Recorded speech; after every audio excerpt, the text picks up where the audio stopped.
الفاتحة بصفة رسول الله صلى الله عليه وسلم وعلى آله وصحبه وعلى بيته أجمعين وأزواجه وسلم أجل الله الإمام محمد بن سعيد بكر القدم محمد بن علي وعلى آله وسلم وبارك وسلم على أجمعين من أهل المسلمين في الحج الكتاب أحمد عن محمد زين الهداية العالم المنهج على أبي ووالدنا ووالدهم وأمتنا وأمتهم وأمتهم المسلمين أجمعين سنة الفاتحة أعوذ بالله من الشيطان الرجيم بسم الله الرحمن الرحيم الحمد لله رب العالمين الرحمن الرحيم مالك يوم الدين يا كرم الله يا رسولنا صراط المستقيم صراط الذين أنعمت عليهم المغضوب عليهم ولا الضالين آمين.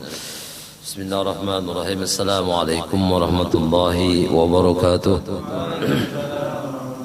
الحمد لله الذي جعل الإسلام وبنعمته وجعلنا من أمة سيد المرسلين. أشهد أن لا إله إلا الله وحده لا شريك له وأشهد أن محمدا عبده ورسوله لا نبي بعده. اللهم صل وسلم وبارك على سيدنا محمد وعلى آله وأصحابه وأزواجه وذريته أجمعين. وقال الله تعالى في القرآن الكريم أعوذ بالله من الشيطان الرجيم بسم الله الرحمن الرحيم يا أيها الذين آمنوا إذا قيل لكم تفسحوا في المجالس يفسح الله لكم وإذا قيل انسجوا فانسجوا يرفع الله الذين آمنوا منكم والذين أوتوا العلم درجة. وقال نبينا محمد صلى الله عليه وسلم من سلك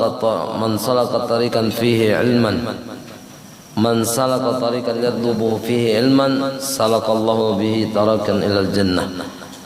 صدق الله العظيم وصدق النبي الكريم ونحن ذلك من الشاهدين والشاكرين. أما بعد معاشر المسlimin rahimakumullah, jamaah yang dirahmati Allah Subhanahu wa taala. Segala puji bagi Allah yang telah memberikan kita kesempatan umur untuk bisa beribadah padanya, kemudian kita dilanjutkan dengan diberikan kesempatan untuk bisa ta'lim, mengikuti menunaikan kewajiban kita sebagai seorang muslim, yaitu menuntut akan ilmu. Karena seyogyanya ketika amal ibadah yang tidak didasari dengan ilmu, maka dia akan tertolak walaupun ibadah itu kebetulan betul. Walaupun ibadah itu kebetulan sebagaimana orang yang berilmu. Tapi kalau dia beribadah tanpa ilmu, maka dia tertolak. Ibadah yang sedikit tapi dia menggunakan ilmu, dia berilmu, maka itu yang diterima oleh Allah Subhanahu wa taala. Maka pentingnya seorang muslim menuntut akan ilmu. Ketika Allah Subhanahu wa taala turunkan ayat pertama, ayat yang pertama berbicara tentang ilmu. Iqra, baca olehmu. Disuruh kita membaca, disuruh kita untuk alim, disuruh kita untuk pandai.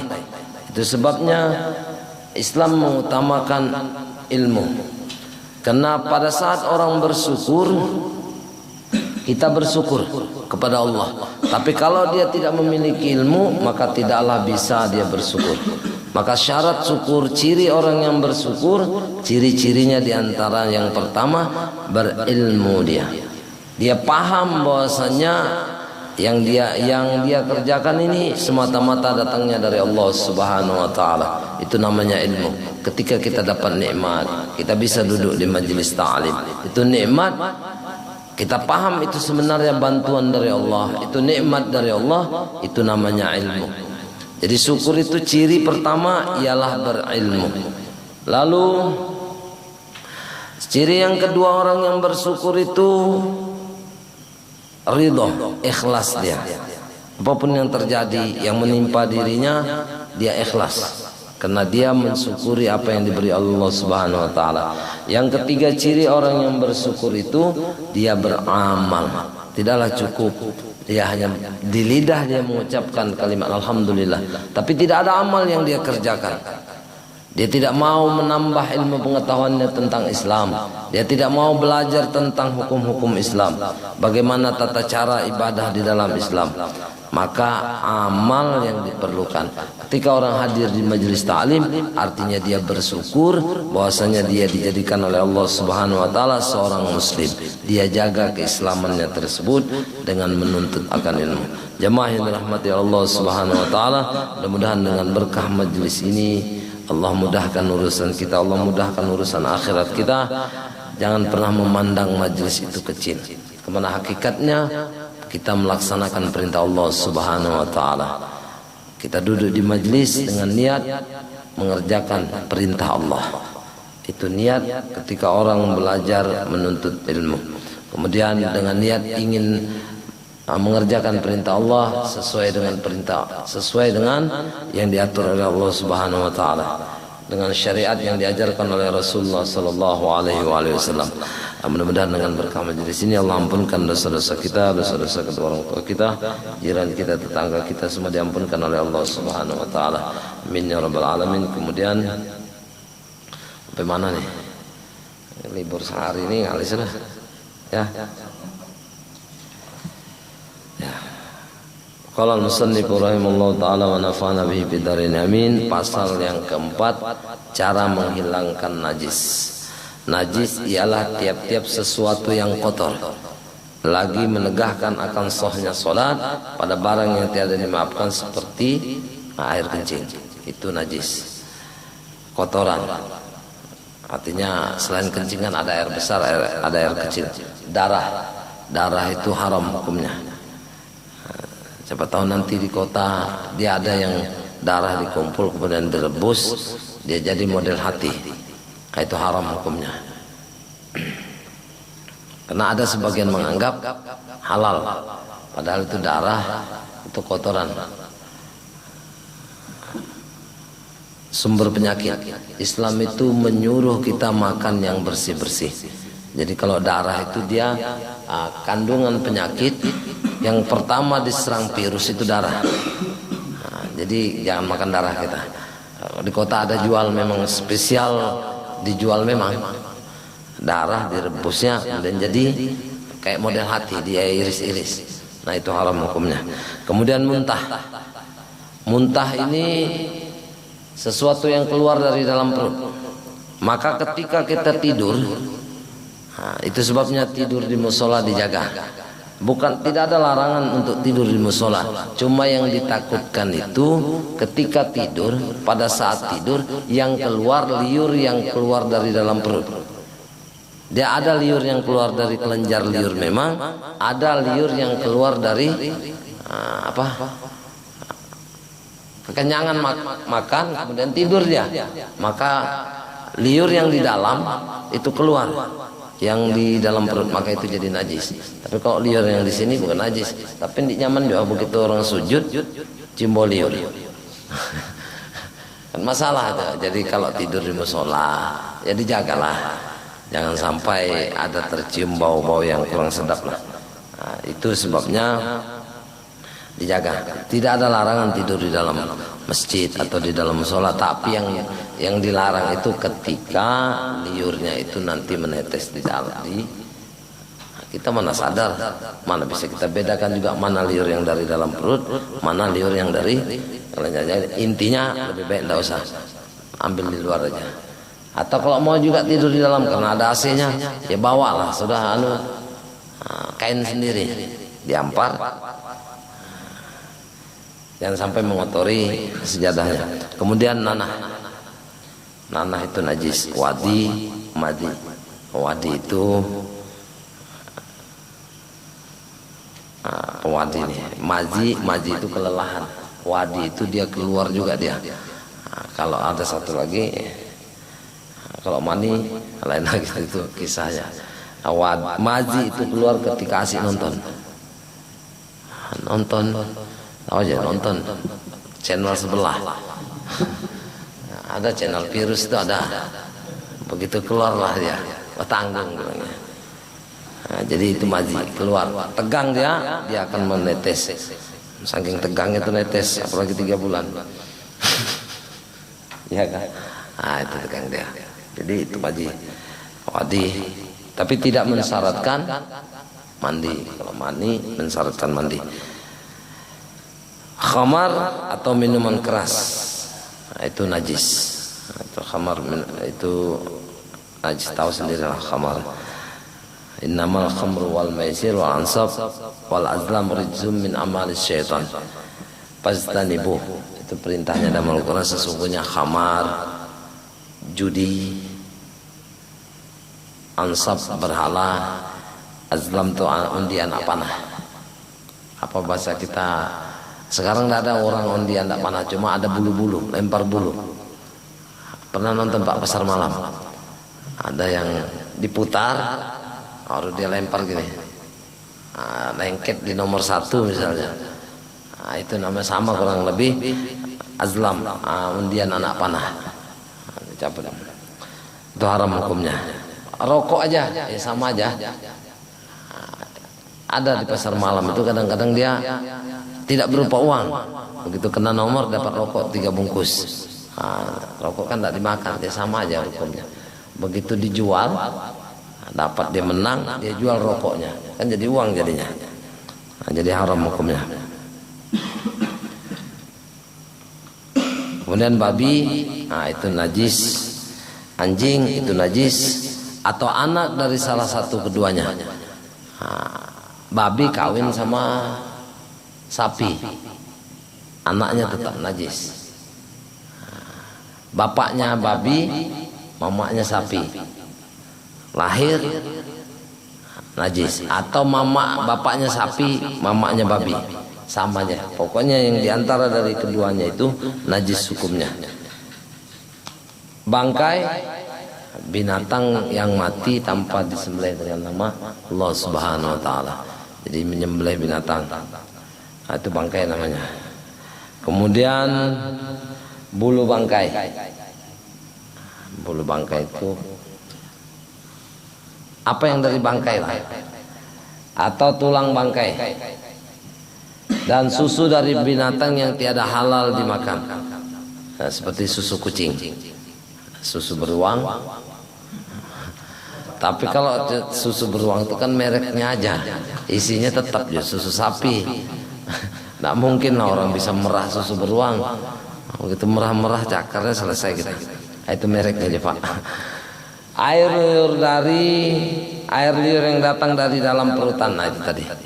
Air yang keluar dari perut kita, itu yang kita bahas di awal tadi.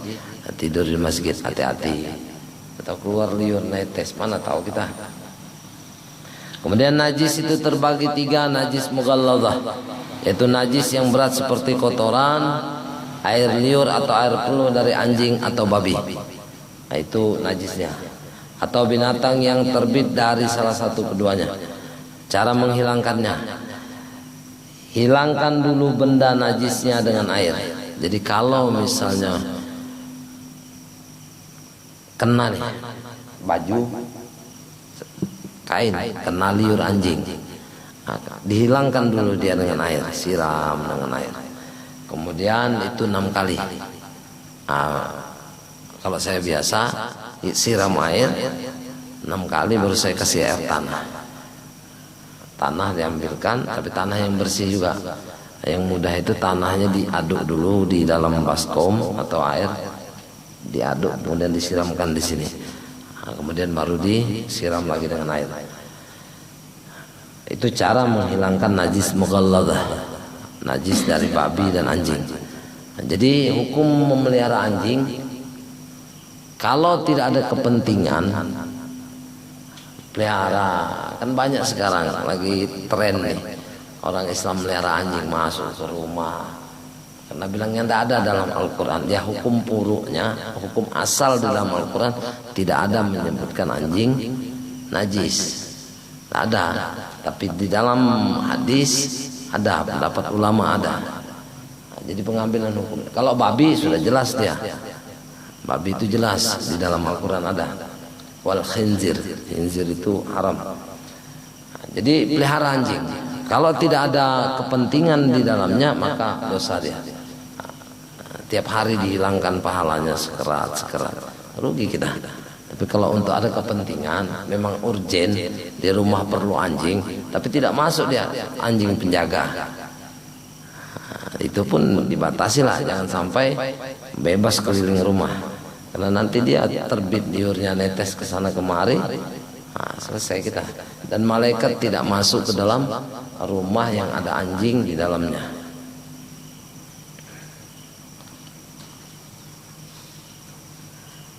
Itu cara menghilangkan najisnya tadi. Siram dulu najisnya, buang dulu ainnya.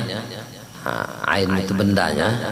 Kalau dia katakan kotoran anjing, kena, buang dulu di sepatu, buang dulu ainnya. Pakai air siram, baru pakai air tanah. Kemudian najis mukhaffafah, yaitu najis ringan seperti kencing anak laki-laki. Jadi beda. Kalau dia kencing anak laki-laki yang belum berumur 2 tahun tapi belum makan apa-apa, hanya susu ibunya, itu najis mukhaffafah. Kalau kencing anak perempuan, dia masuk dalam najis mutawassitah. Tapi kalau anak laki-laki tadi sudah makan, dia beri sun 3 kali, maka itu sudah masuk kategori najis mutawassitah atau najis pertengahan. Najis mukhaffafah ini jarang terperhatikan kita, jarang terperhatikan. Karena sekarang juga pakai pampers, anak-anak pakai pampers. Tapi kalau memang dikena, dia cukup dipercikkan dengan air. Kemudian najis mutawassitah yaitu pertengahan seperti najis yang lain dari 2 bahagi di atas. Pada najis ini terbagi 2 bagian. Najis aini yaitu bendanya dapat dilihat oleh panca indera, rasanya, warnanya atau baunya. Seperti air kencing atau kotoran. Cara menghilangkannya, buang dulu ainnya, bendanya, kemudian dilap atau lainnya, lalu ditumpahkan air mutlak pada tempat itu yang kena najis sehingga hilang baunya, warnanya, rasanya. Kena najis di sini, dibuang dulu bendanya, setelah itu dilap, baru disiram air mutlak sampai hilang warnanya, baunya, rasanya. Tapi kalau rasanya tidak mungkin lah sampean. Kira-kira yakin hilang sudah, baru. Kemudian najis hukmiyah, najis yang dihukumkan najis, yaitu benda yang tidak dapat dilihat oleh panca indera seperti kencing yang kering pada tempat tidur. Kita ini punya anak kecil, bayi, tidur satu ranjang lah, tidak pakai pampers dia. Ada bekas kencingnya, sulit menghilangkannya. Cuma dihukumkan najis di situ ada, karena ada kencing anak bayi, maka itu cukup dipercikkan, dipercikkan airnya. Cuma sama caranya, dilaplah dulu, jangan ditumpahi air. Kalau dia ditumpahkan air, begitu kita tumpahkan, dia akan menyebar, tambah banyak najisnya. Jadi dilap dulu, dilap-lapkan basah, dilap baru dipercikkan lagi. Sama aja hukumnya. Kemudian najis pertengah anak perempuan meskipun kurang umurnya dari 2 tahun, kencingnya tetap masuk dalam kategori najis mutawassitah. Itu anak perempuan. Itu bedanya laki-laki dengan perempuan. Anak laki-laki yang cukup umurnya 2 tahun atau lebih, maka kencingnya masuk dalam kategori najis mutawassitah. Kalau umurnya kurang dari 2 tahun, dia tidak makan apa-apa, hanya minum susu ibunya, maka dia masuk dalam najis mukhaffafah, najis ringan.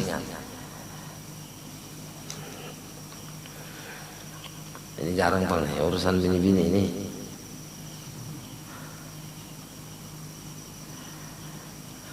Lewat aja. Kemudian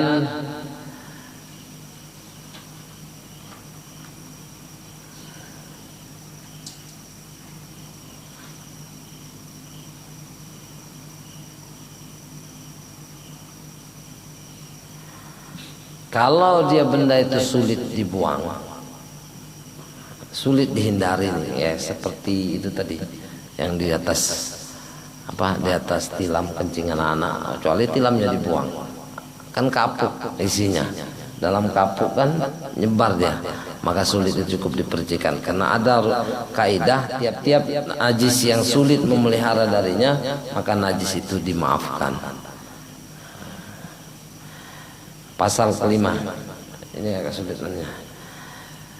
Pasal terbahagi cara dan adab-adab dalam berwudu. Jadi wudu itu ada adabnya. Pasal ini terbagi akan 3 adab-adab berwudu. Pertama, adab sebelum wudu. kedua adab di dalam berwudu, ketiga adab sesudah berwudu. Perintah wudu itu di dalam Al-Qur'an, ya ayyuhalladzina amanu idza kuntum ilas shalah faghsilu wujuhakum wa aydiyakum ilal marafiqi wamsahu bi ru'usikum wa arjulakum ilal ka'bain wa in kuntum junaban fatahharu. Hai orang-orang yang beriman, jika kalian hendak mendirikan salat. Jadi perintah wudu itu ada di dalam Al-Qur'an. Tata caranya pun diajarkan. Tata caranya yang bagian yang dicuci, faghsilu wujuhakum, basuh wajah kalian. Kemudian wa aydiyakum, tangan kalian. Kemudian wamsahu bi ru'usikum, rambut. Wa arjulakum ilal ka'bain, kaki sampai mata kaki. Itu perintah dalam Al-Qur'an, jelas perintahnya. Kemudian caranya kita mengikut Rasulullah sallallahu alaihi wasallam. Karena kan di dalam Al-Quran itu hanya petunjuknya, cuma juklaknya, juklak Pak, SOP-nya ada dengan Rasulullah SAW. Juklaknya, petunjuk pelaksanaannya, caranya ada dengan Rasulullah. Itu sebabnya ada adab-adabnya sebelum wudu, sesudah wudu, dan di dalam wudu dan sesudah wudu ada adabnya. Yang pertama adabnya, sunnah-sunnahnya, kalau bisa menghadap kiblat. Tapi jarang kita, karena kita kan kadang-kadang datang. Tapi kalau misalnya memungkinkan untuk menghadap kiblat, maka afdol dia menghadap kiblat. Kemudian sunnah dia berduduk. Nah, jadi duduk itu sunnah.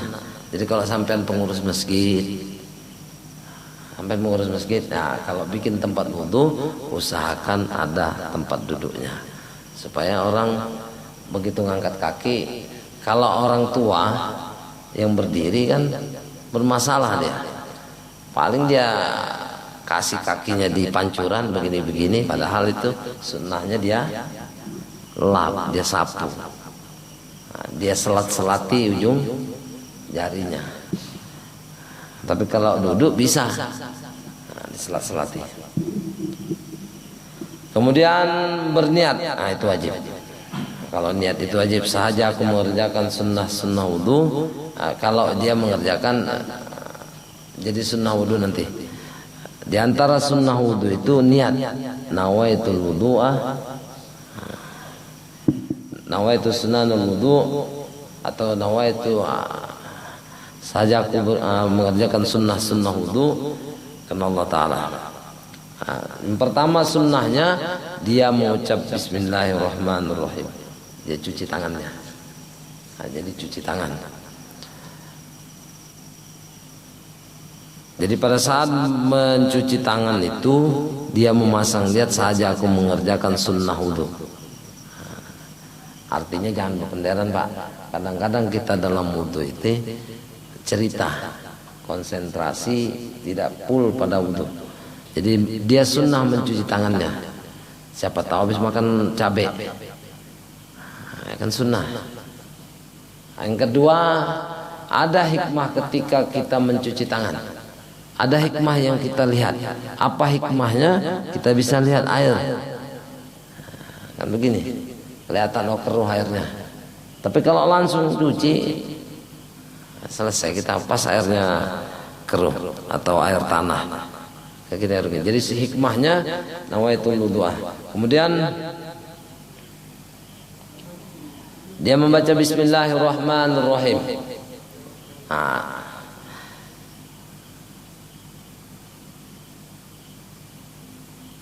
Kemudian membaca doa Allahumma, ini Allahumma nas'alukal yumni wal barakah wa a'udzubika minal su'mi wal halakah, atau Allahumma mahfaz yadi min ma'asika kulliha. Ya Allah, jaga tanganku daripada berbuat maksiat kepada Engkau.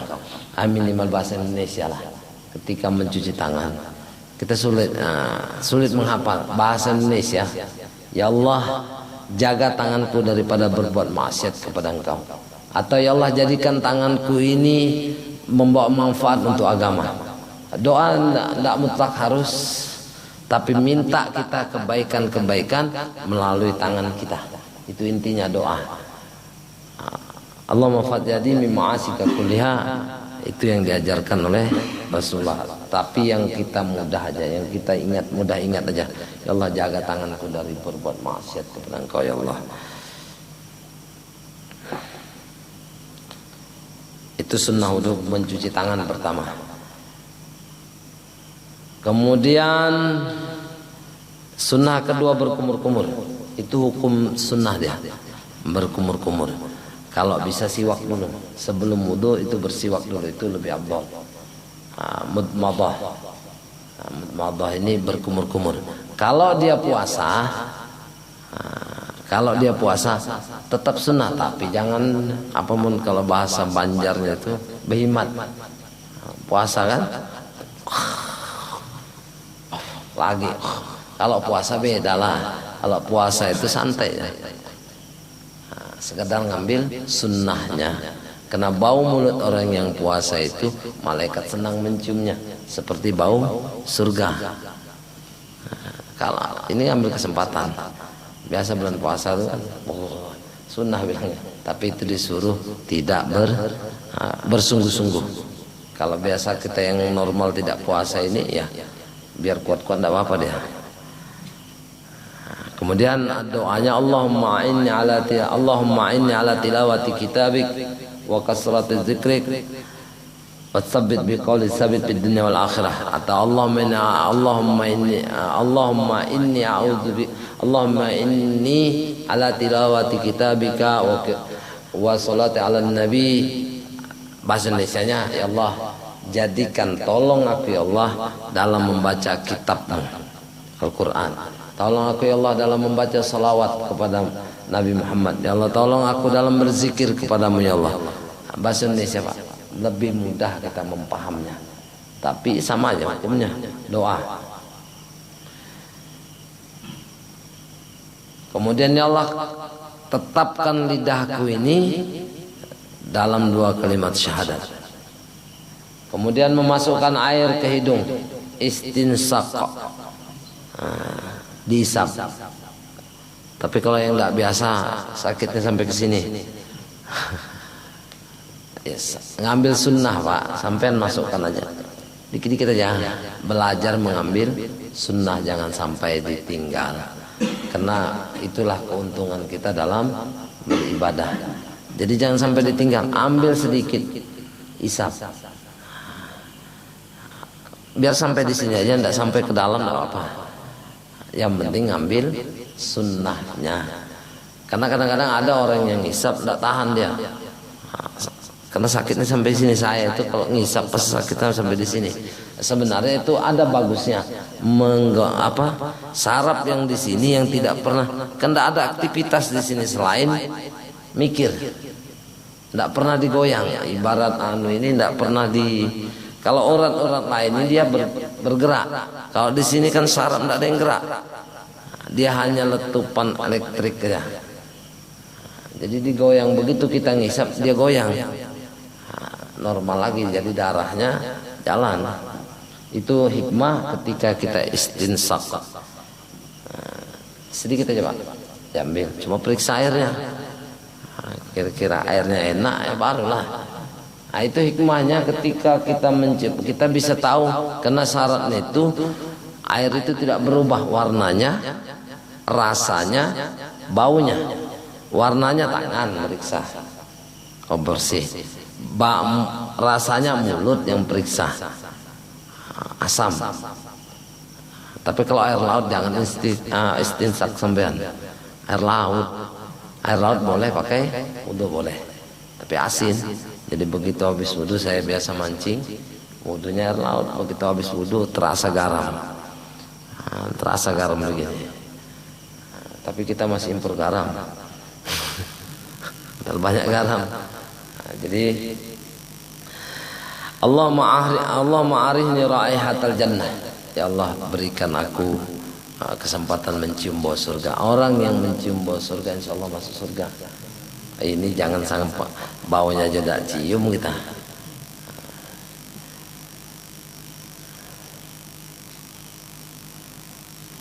Nah, ini hikmahnya. Membasuh telapak tangan, berkumur-kumur dan masukkan air ke hidung sebelum berwudu mengisyaratkan agar kita mengetahui sifat-sifat air yang yaitu baunya, warnanya, baunya, rasanya dan baunya. Itu hikmah dari kita mencuci tangan. Hikmah dari kita wudu. Jadi tidak langsung. Nah, setelah selesai itu sunnah di awal,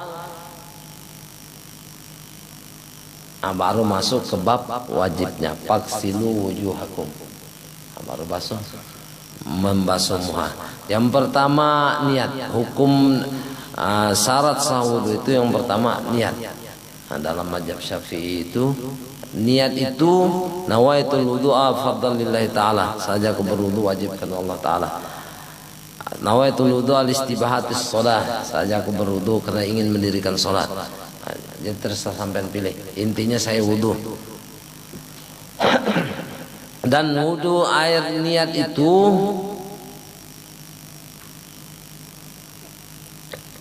jatuhnya niat itu ketika air yang jatuh pertama. Jadi kan begini. Begitu air jatuh pertama kena di dahi, di situ sahaja aku berwudu dalam hati. Nah, tapi yang sunnah pertama dia melapaskan niatnya, nawaitul wudu'ah. Saja aku berwudu fadlillahi ta'ala, wajib karena Allah Ta'ala. Apa hikmah kita melapaskan niat? Ada hikmahnya. Hikmahnya menguatkan hati kita, memandu hati kita seperti ini loh. Nah, jadi hati itu konsentrasinya dengan apa yang diucapkan. Walaupun hukum mengucapkan lafaz niat itu sunnah aja. Wajibnya yang di dalam hati. Jadi gugurnya air yang pertama itulah yang dimaksud. Air yang pertama gugur ke dahi itu peletakan niat bersamaan dengan gugurnya air.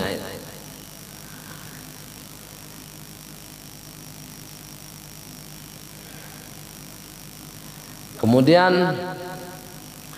batas wajah, dia ada batasnya Pak.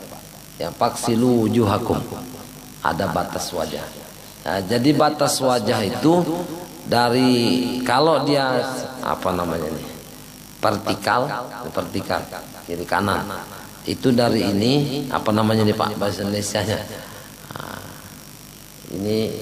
ini ada apa yang sedikit muncul itu, tapi adalah kesampaian kalau tidak ada orang gaib tuh.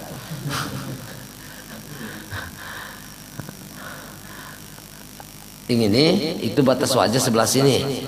Yang atas batas tumbuh rambut. Kalau yang kayak ini sudah tidak ada lagi, sudah tidak masuk. Ini namanya kalau bahasa Banjar sulah. Tidak tahu kalau bahasa Indonesia, tidak tahu saya. Cuma batas normal tumbuh rambut. Nah itu yang wajib kena air sampai di hulkum, batas hulkum. Jadi harus kena dia. Jadi dia tidak boleh terangkat.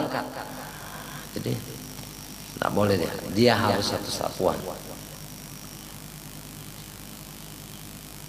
Karena kalau dia terangkat dalam mazhab Syafi'i itu musta'mal, air itu kembali. Nah, jadi kenapa harus 3 kali? Wajibnya 1 kali, disuruh 3 kali supaya siapa tahu ada yang tertinggal. Ditutuplah dengan yang sunnah tadi. Maka jangan biasakan tinggal sunnah. Jangan biasakan wajibnya 1 kali aja. 3 kali. Siapa tahu ada yang kurang sempurna. Disuruh kita 3 kali. Itu hikmahnya ketika kita 3 kali. Boleh 1 kali, boleh. Wajibnya 1 kali. Tapi ada jaminan sempurna. Jadi suruh 3 kali.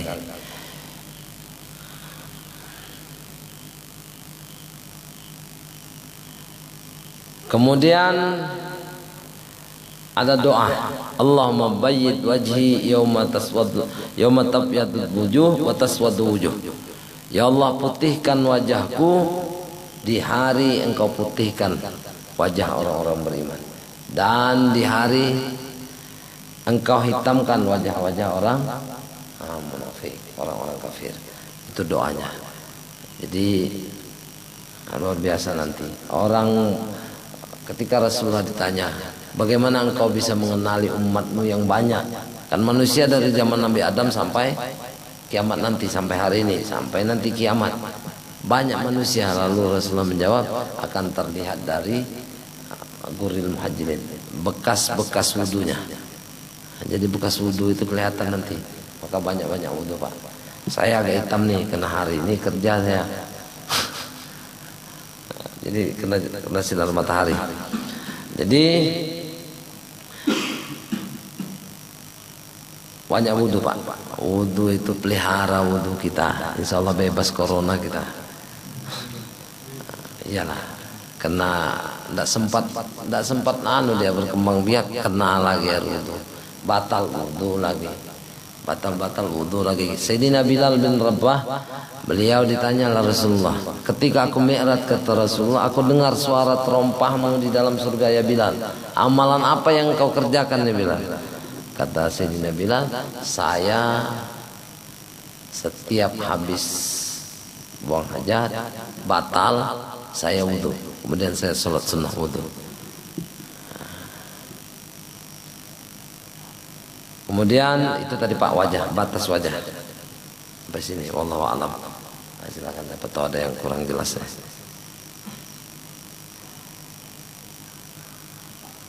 Kalau ada yang kurang jelas silakan ditanyakan, kita sambung ke depan.